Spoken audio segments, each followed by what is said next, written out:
I'm Betty Radar and Lego. I'm like sell and fell and rhyming.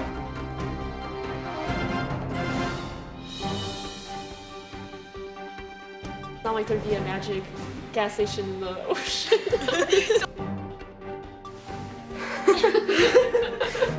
Oh, I go first, yeah. Babe? Good morning, I'm Betty Radar. And I'm Margaret Deschaux, and this is Channel 20's Morning News. Today we'll be talking about the arrival of the KKK and the recent stock market crash. Also, we will be interviewing Charles Lindbergh and others after the break.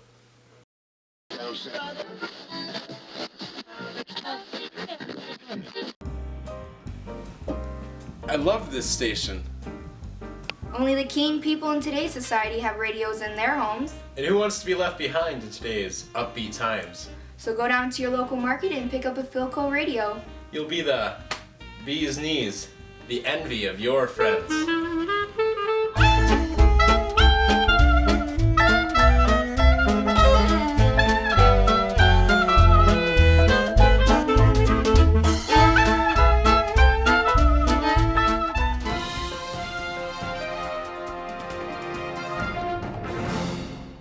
Our first story of the day begins with sadness, unfortunately, as we remember the 7 lives lost at the Valentine's Massacre on February 14th, 1929.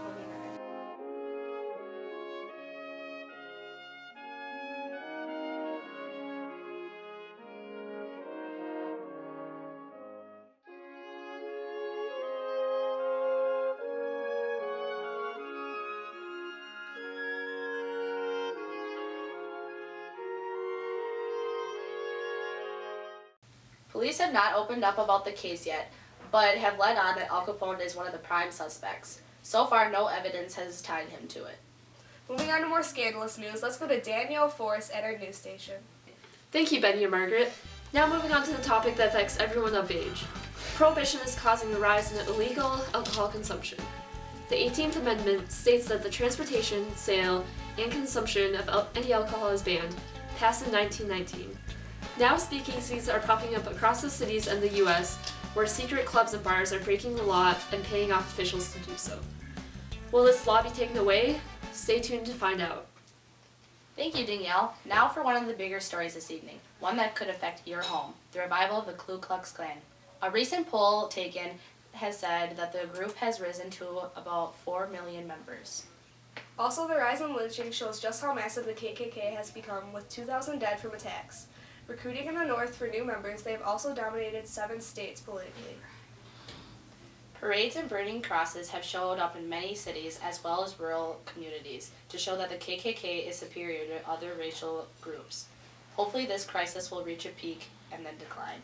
In other news, we now go to our on-scene reporter on remote for an interview of one of the greatest baseball players of all time. We're coming to you live.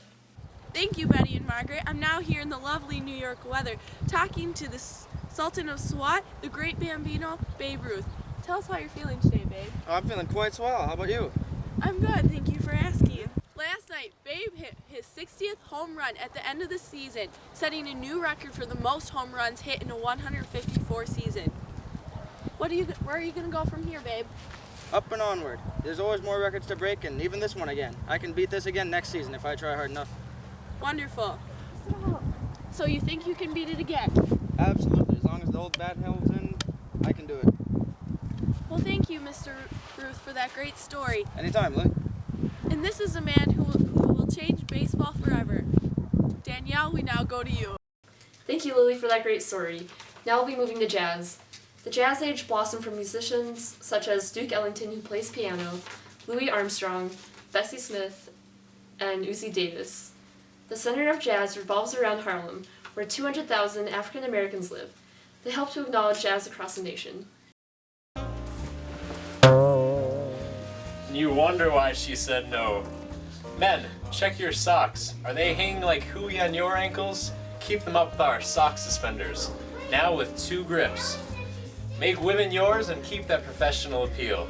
New 2-grip sock suspenders, only in the general store.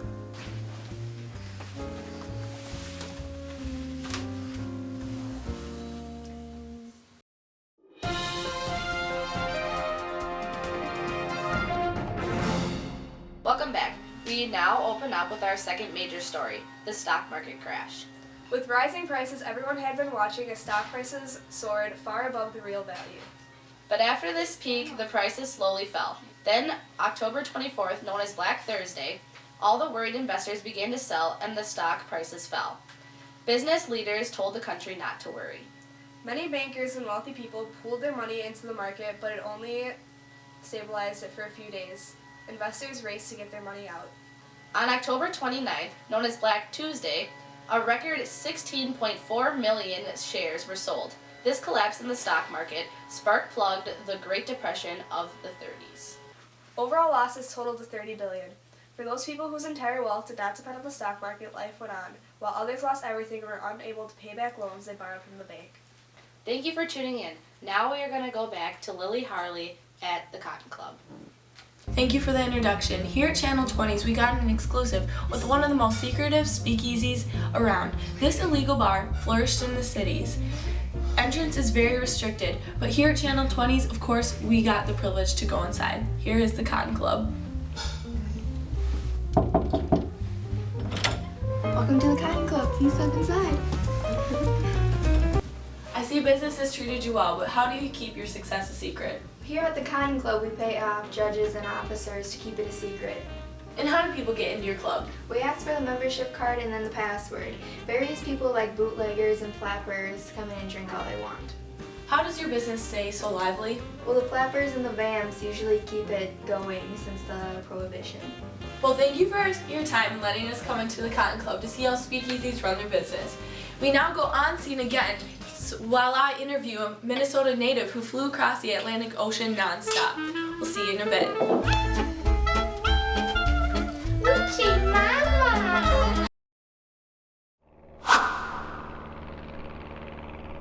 Thank you, we're back again, and this time I'm getting up close and personal with one of our national heroes, a man who flew across the Atlantic Ocean for the first time, Lucky Lindy Charles Lindbergh. Tell me, Mr. Lindbergh, how are you taking your newfound fame?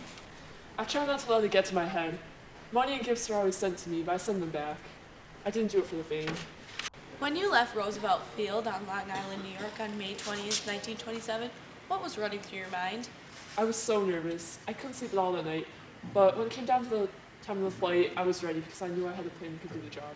The plane, the Spirit of St. Louis, had many modifications to it, right? Oh yes, there's barely anything in the plane. Only fuel, 2 sandwiches, and a little chair. I didn't even have a fuel gauge. Why no fuel gauge? What was the point? If I ran out of gas, it's not like I could fill up in the middle of the ocean. That's very true. Thank you for your time, Mr. Lindbergh. Anchors, we now go back to you. Thank you, Lily. And now we are going on to our next story. A fashion change that has revolutionized today's women and making the older generation a bit unhappy. Flappers are groups of women that are scandalous. Their hemlines have gone from their ankles to their knees in dresses that are now loose instead of form-fitting. Easier for them to dance, party, and lose their manners. Since women have become more free in society, the cigarettes produced have almost doubled. Also, their haircuts went from long to short bobs. Tight-fitting hats they wear match their helmet-shaped haircuts. They now wear makeup, which was considered a sign of immorality, but is now a sign of fashion. What's in store for these wild women who are changing the image of women everywhere?